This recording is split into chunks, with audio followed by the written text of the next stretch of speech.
Ya, kalau kita perhatikan memang banyak sekali masalah dialami oleh dunia pendidikan kita.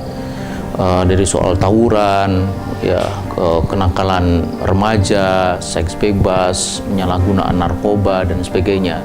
Tawuran misalnya sekarang ini bukan hanya dilakukan di kalangan para mahasiswa, tapi juga siswa SMA, SMP, bahkan SD gitu.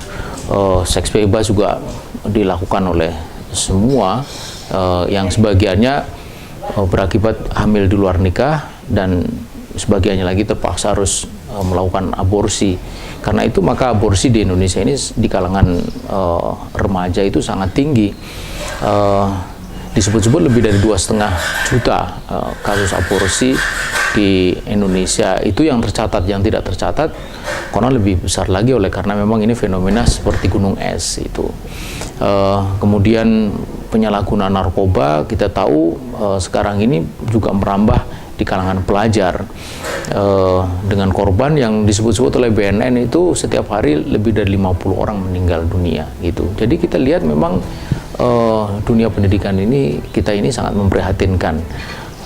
Belum lagi kalau kita bicara tentang rapuhnya atau runtuhnya nilai-nilai kejujuran ya, akibat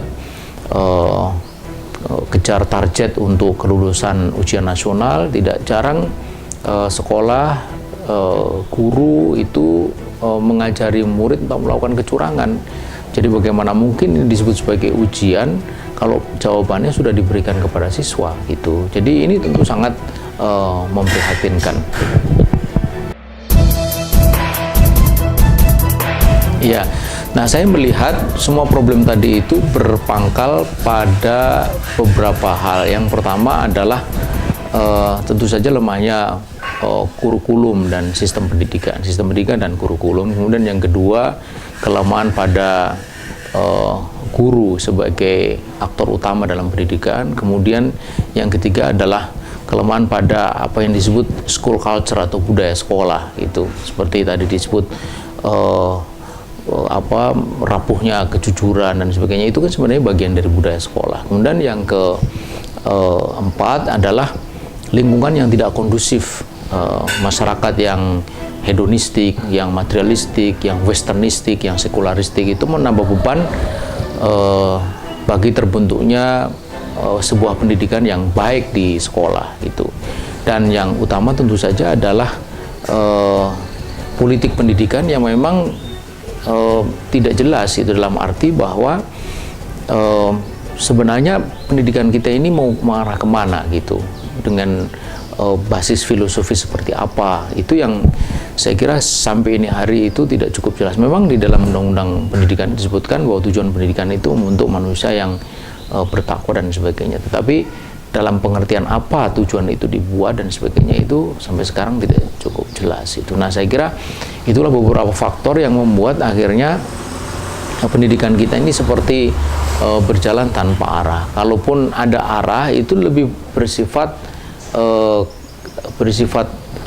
institusional, artinya pada sekolah-sekolah tertentu, tapi tidak menjadi sebuah kecenderungan umum di seluruh sekolah di Indonesia ini gitu. Nah, karena itu memang kita tidak menutup mata ada sekolah yang baik, tapi tidak sedikit juga sekolah yang tidak memperhatikan hal lain yang diperhatikan atau yang menjadi concern dari sekolah tersebut itu. Jadi saya kira itu inti dari masalah yang sedang kita hadapi. Nah, karena itu jelas bahwa kita harus melakukan sesuatu untuk terciptanya sebuah pendidikan yang baik. Apa saja langkah yang harus dilakukan? Kembali kepada persoalan-persoalan tadi itu. Pertama, tentu saja harus dirancang sebuah sistem pendidikan dengan kurikulum yang jelas ya, yang intinya adalah bagaimana agar pendidikan ini betul-betul sesuai dengan visi misi penciptaan manusia oleh Allah Subhanahu wa Ta'ala. Kita tahu bahwa manusia ini kan diciptakan sebagai Abdullah dan Khalifatullah. Maka pendidikan ini harus memantapkan peserta didik sebagai Abdullah dan Khalifatullah gitu. Nah, sebagai Abdullah, sebagai hamba Allah, itu tugas utama manusia itu kan beribadah. Ibadah itu artinya tunduk patuh, berpegang teguh kepada apa yang disyariatkan Allah di dalam agamanya gitu. Artinya dia pendidikan ini harus betul-betul menciptakan orang yang beriman dan bertakwa. Kemudian sebagai Khalifatullah, dia juga punya tugas untuk memakmurkan bumi. Nah, apa bekal untuk memakmurkan bumi? Bekalnya dua. Yang pertama adalah penguasaan sains teknologi dan penguasaan syariah atau ketentuan-ketentuan Allah gitu. Nah, jadi pendidikan itu memang harus bisa melahirkan peserta didik yang karena itu selain menguasai sains teknologi, dia juga harus menguasai ketentuan-ketentuan Allah di dalam persoalan-persoalan yang menjadi lingkup kehidupan mereka ya. Dengan kata lain atau tegasnya, pendidikan ini harus membentuk syakhsiah Islam, kemudian yang kedua menguasai sakofa dan menguasai ilmu kehidupan. Nah, jadi mestinya ke sana gitu. Kemudian yang kedua, pendidikan ini diselenggarakan di sebuah lembaga pendidikan yang dimana guru-gurunya itu memang betul-betul bisa berperanan sebagai aktor utama di dalam penyelenggaraan pendidikan, karena guru inilah yang akan menyampaikan nilai-nilai di samping ilmu gitu. Karena itu guru harus menjadi teladan gitu. Guru harus memiliki syakhsiah Islamiyah sebelum dia bisa menciptakan atau membentuk syakhsiah Islamiyah atau kepribadian Islam pada siswanya.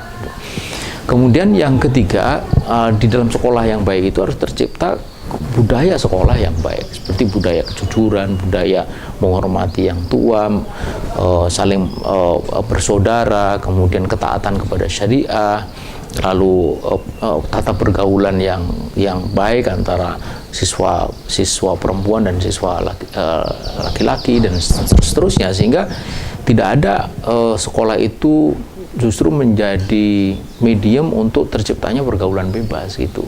Jadi ini yang disebut dengan budaya sekolah. Dan yang paling penting lagi tentu saja adalah bagaimana kita menciptakan masyarakat yang selaras dengan pendidikan itu. Itulah masyarakat yang Islami. Sebab pendidikan ini sebenarnya hanya buah saja dari sebuah peradaban, dari sebuah masyarakat. Itu kalau masyarakatnya rusak, biasanya pendidikan juga rusak.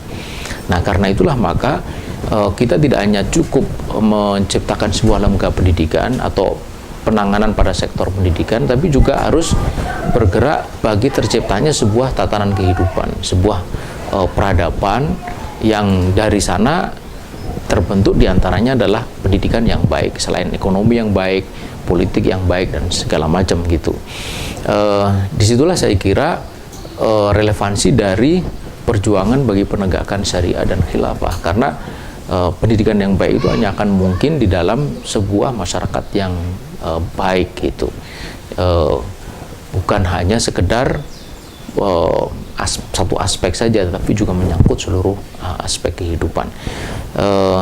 Kalau itu kita bisa wujudkan, maka insya Allah kita akan bisa kembali kepada masa kejayaan Islam yang pernah diwujudkan di masa lalu, di mana pendidikan itu memang betul-betul bisa menghasilkan manusia-manusia yang berkepribadian Islam, menguasai sakofa, sekaligus juga menguasai ilmu kehidupan. Maka lahirlah tokoh-tokoh seperti Al-Khwarizmi, Al-Kindi, Ibnu Sina, lepas dari kontroversi masing-masing gitu. Dan disitulah bagaimana peradaban Barat pada waktu itu berhutang budi kepada Islam, oleh karena di saat Islam mencapai kejayaannya, justru peradaban Arab Barat itu sedang dalam keterpurukan. Mereka merujuk kepada dunia Islam karena di sanalah banyak sekali ilmuwan dengan kemampuan penguasaan ilmu pengetahuan yang luar biasa di segala bidang, bukan hanya di bidang-bidang yang termasuk kategori sakofa Islam, tapi juga di bidang sains dan teknologi. Saya kira itulah esensi dari pendidikan yang kita cita-citakan, dan kesanalah kita sedang menuju, bukan sekedar satu dua aspek pendidikan, satu dua aspek kehidupan, khususnya di bidang pendidikan yang kita cita-citakan. Saya kira itu.